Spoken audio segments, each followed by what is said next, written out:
Hello, welcome to Avipedia. My name is Mirza Saddam Hussain और आज हमारे साथ है गजानन मीना, जिन्होंने यूपीएससी ईपीएफओ में ऑल इंडिया रैंक 380 अचीव किया है। आज हम लोग जानेंगे गजानन से कि क्या स्ट्रैटेजी थी इनकी और किस टाइप से इन्होंने अपने प्रिपरेशन को एक सफलता के रूप में बदला है। ठीक है, तो सबसे पहले मैं स्वागत करूंगा गजानंद का अपने यूट्यूब चैनल पे। वेलकम गजानंद। Thank you. सबसे पहले तो ये थैंक यू सो बताइए मच। कि कैसा लग रहा है आपको सिलेक्शन होने के बाद, क्या रिएक्शन था आपके पेरेंट्स के और आपके। सर पेरेंट्स तो काफ़ी खुश थे। मैं भी काफ़ी खुश हूँ कि मतलब काफ़ी टाइम के बाद में एक अच्छा मतलब रिजल्ट आया है। अब 3 साल से हम लोग अलग अलग कोशिश कर रहे हैं। एग्जाम भी इतनी लंबी रही है और यूपीएससी की है तो फिर अच्छा लगता ही है नॉर्मल। सबसे पहले तो कॉन्ग्रेचुलेशन गजानन। और आप थोड़ा आप अपने बारे में कुछ बताइए कि कहाँ से आप बिलोंग करते हो, एजुकेशन क्वालिफिकेशन क्या है आपकी, और कुछ इनके अपने बारे में बताइए। सर मैं बेसिकली तो राजस्थान से हूँ, राजस्थान के झुंझुनू से हूँ। पर मेरी जो स्कूलिंग हुई है वो नॉर्म ज़्यादातर एमपी में हुई है। रतलाम रहा करता हूँ मैं अभी। और इसके अलावा मेरी जो कॉलेज है वो राजस्थान में आरटीयू से किया है मैंने। और एट द टाइम इस समय मैं ना banking Punjab and Sind bank में ऑफिसर हूँ। अभी तो आप इलेक्ट्रिकल इंजीनियरिंग अभी आप की है। जॉब कर रहे हो? हाँ जी। जी, मैं कौन? जॉब कर रहा हूँ मतलब। हम्म, प्रोबेशनरी ऑफिसर हो? अभी नहीं, स्केल 1 हो चुका हूँ मैं। अच्छा, अभी मुझे इसके हो गया मेरा पोजीशन खत्म हो गया। जी, मतलब आप जॉब करते हुए प्रिपरेशन कर रहे थे आप? हाँ जी, जॉब करते हुए प्रिपेयर किया मैंने सारा। तो आप मतलब कोई और एग्जाम की भी प्रिपरेशन कर रहे थे या फिर यूपीएससी ईपीएफओ के लिए स्पेशली आपने प्रिपरेशन किया था? सर एक्चुअली जॉब लगने के बाद में कुछ स्पेसिफाई जॉब मतलब जो अपनी प्रिपरेशन रखी मैंने। जैसे आरबीआई है, नबार्ड है, इसके अलावा यूपीएससी सीएससी है। फिर ये जैसे ईपीएफओ एक्चुअली जॉब लगने के कुछ ही समय बाद आ गया था, 6 मंथ के जी। अंदर अंदर। तो मैंने इसके ऊपर भी फोकस किया कि एग्जाम है, इसको क्रैक करना है। तो सबसे पहले तो ये बताइए कि जैसे आप जॉब की प्रिपरेशन कर रहे थे, नाबार्ड की कर रहे थे, सेबी की कर रहे थे, आरबीआई की कर रहे थे, तो उससे कितना फायदा हम्म। आपको मिला यहाँ पे अगर हम लोग ईपीएफओ में बात करें तो? एक तो सर ऐसा है कि जैसे हम लोग टच में रहते हैं, सबसे इम्पोर्टेंट रहता है कि आप जॉब में हो तो आप टच में रहो पढ़ाई को लेके, कि जी। पढ़ाई आप लगातार कर रहे हो। सबसे इम्पोर्टेंट यही चीज रही है कि एग्जाम इतना लंबा भी रहा है और कंटिन्यूटी बना के रखना है, सबसे जी। इम्पोर्टेंट ये रहा। तो यही चीज थी कि जैसे जैसे एग्जाम दिन में देता गया तो उससे कंटिन्यूटी बनी रही। तो कहीं पे भी ऐसा लिंकेज की दिक्कत नहीं आई कि मतलब अपना ईपीएफओ का एग्जाम है तो कुछ ऐसा आ जाए कि जो कि हमने कभी पढ़ा नहीं। जी। काफी पुराना भी है तो कहीं ना कहीं मतलब दिमाग में आ ही जाता था कि जी, नहीं लेकिन ऐसा आप अपडेटेड रहे वहाँ पे। ये चीज रही है सबसे इम्पोर्टेंट। इसके अलावा ये है कि जैसे ईपीएफओ का एग्जाम है, काफी हद तक उस साल कोरोना था तो सीएससी का एग्जाम आता है, सीएपीएफ का एग्जाम आता है और ईपीएफओ का एग्जाम आता है, तो लगातार है वो एग्जाम। तो उसका जी। फायदा मिला है डेफिनेटली, जो भी है उनको फायदा हुआ है। जी। जी। अगर वो प्रिपेयर कर रहे हैं तो उनको इसका फायदा रहा होगा। तो जैसे कि आपने जैसे बहुत सारे स्टूडेंट ऐसे होते हैं कि 24 घंटे, मतलब 24 घंटे में अपना ज़्यादातर टाइम जो है वो पढ़ाई पे देते हैं, लेकिन हम्म। आपको आपका आप मतलब काम भी कर रहे थे, आप अपना जॉब पे भी ऑलरेडी लगे हुए थे, वहाँ पे भी जॉब में मतलब जॉब करके आना, फिर अपना पढ़ाई पे टाइम लगाना, तो इस चीज़ को आप कैसे मैनेज कर रहे थे? एक्चुअली ऐसा होता है कि आप कंफर्टेबल ना हो अपनी जॉब से तो ये आसान हो जाएगा। मैं मतलब कोशिश ये करता था कि वहाँ पे मतलब कि मैं जितना जितना हो सके वहाँ पे भी अपना 100% दूँ और उसके आने मतलब वहाँ जाने से पहले और वहाँ से आने के बाद में पढूं। जी। तो यही रहा कि मतलब 6 से 7 घंटे सोना, इसके अलावा जॉब है और फिर पढ़ने के लिए और कोई ऑप्शन नहीं। जी। यही सब चीजें रही है, मतलब ये रूटीन रहा है, ये 3 साल का पूरा रूटीन है। ऐसा नहीं है कि सिर्फ 1 या 2 महीने ऐसा हुआ है, क्योंकि हम्म। एग्जाम भी इतनी लंबी है, उसके साथ साथ में दे भी रहे हैं तो लगातार तैयारी हुई है इसको लेके। तो अभी आप क्या मतलब यूपीएससी ईपीएफओ बस आपका यही मतलब गोल था, या फिर आगे फिर से कोई एग्जाम की प्रिपरेशन आगे भी करोगे आप? नहीं सर, ऐसा तो नहीं है कि गोल यही था। पर ये है कि हाँ, एक अचीवेबल जॉब मिल गई है, अब इसके पीछे मतलब पीछे नहीं जा सकते। अब इसके आगे के लिए सोचेंगे, देखते हैं। अभी अभी तो मैं इसका मतलब थोड़े दिन तो इस चीज के साथ रहना चाहूंगा कि हाँ ठीक है, मुझे अभी मैं, क्योंकि जॉब के साथ में करना सर बहुत मुश्किल होता है मतलब। जी, बिल्कुल बिल्कुल, इसीलिए ये मतलब ये अलग तो बहुत टफ वाली ही बात फीलिंग है। है। और बैंकिंग के साथ में कुछ ज्यादा ही आज के टाइम पे बैंक का थोड़ा हाँ जी, ओवरलोड रहता है बैंकिंग की जॉब में। वही चीजें हैं। बाकी प्रिपरेशन काफी मतलब ऐसा रहा कि पढ़ते रहा हूँ लगातार।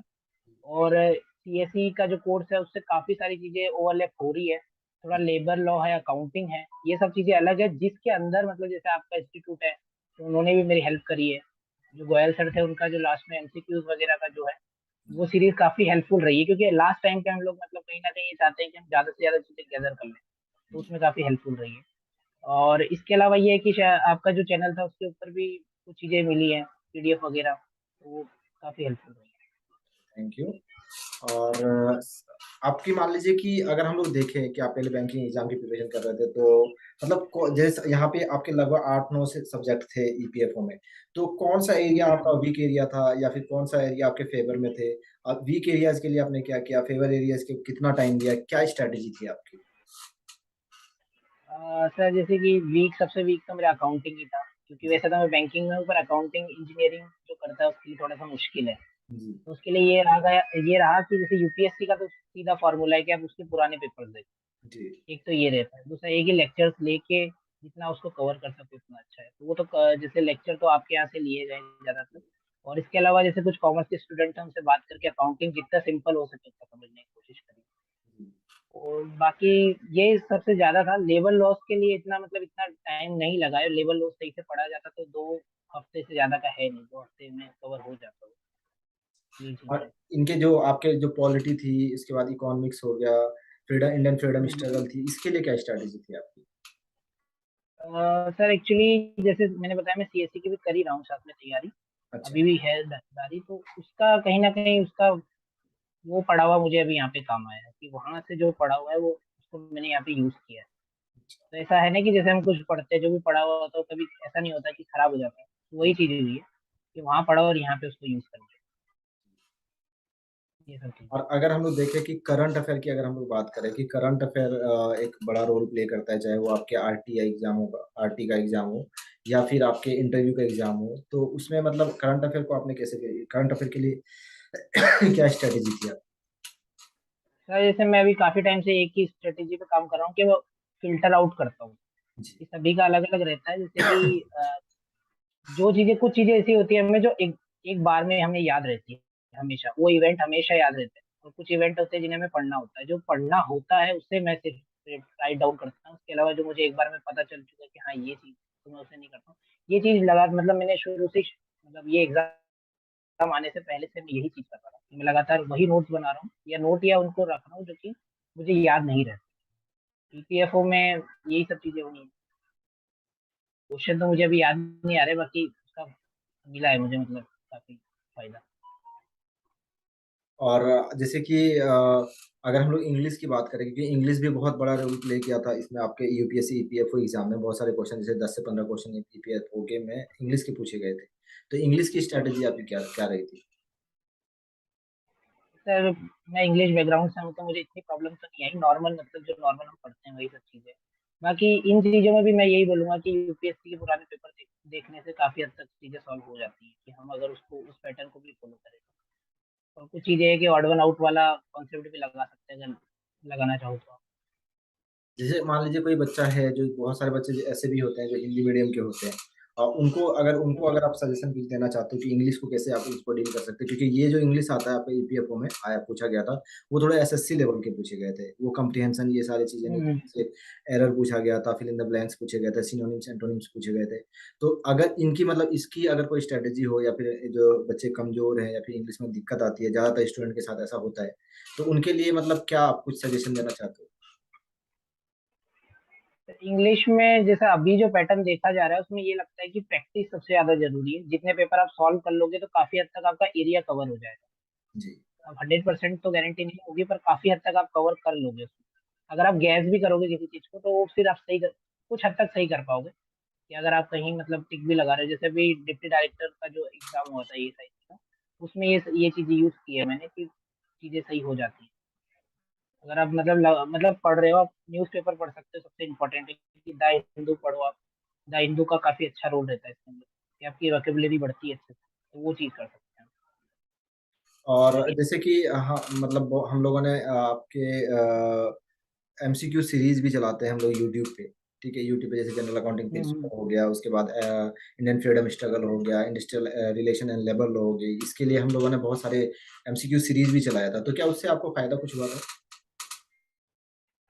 हाँ सर, मैंने जैसा आपको बताया, गोयल सर का जो क्लासेस थी वो काफी अच्छी थी। निहारिका मैम का भी आई थिंक उनका भी एक क्लास एक दो क्लास मैंने उनके भी देखे थे, वो भी मुझे ठीक लगे। मतलब कि ऐसा था कि हाँ मतलब एक, कि आप एक बार देखोगे तो आपको मतलब याद रहेगा वो चीज। कि आप एक बार देख रहे हो तो आपको समझ में आ जाएगी कि हाँ भाई ये चीज है। अगर क्वेश्चन आ गया आपका तो आप आराम से कर सकते हो उसको प्रिपेयर। अगर हम लोग जैसे मान लिया आरटी के बाद अगर हम लोग रिक्रूटमेंट टेस्ट के आगे बढ़ के बात करें, अगर इंटरव्यू की प्रिपरेशन की अगर हम लोग बात करें, तो इंटरव्यू का प्रिपरेशन आपने कैसे किस टाइप से किया? इंटरव्यू का सर मैंने अलग से तो कुछ नहीं किया है।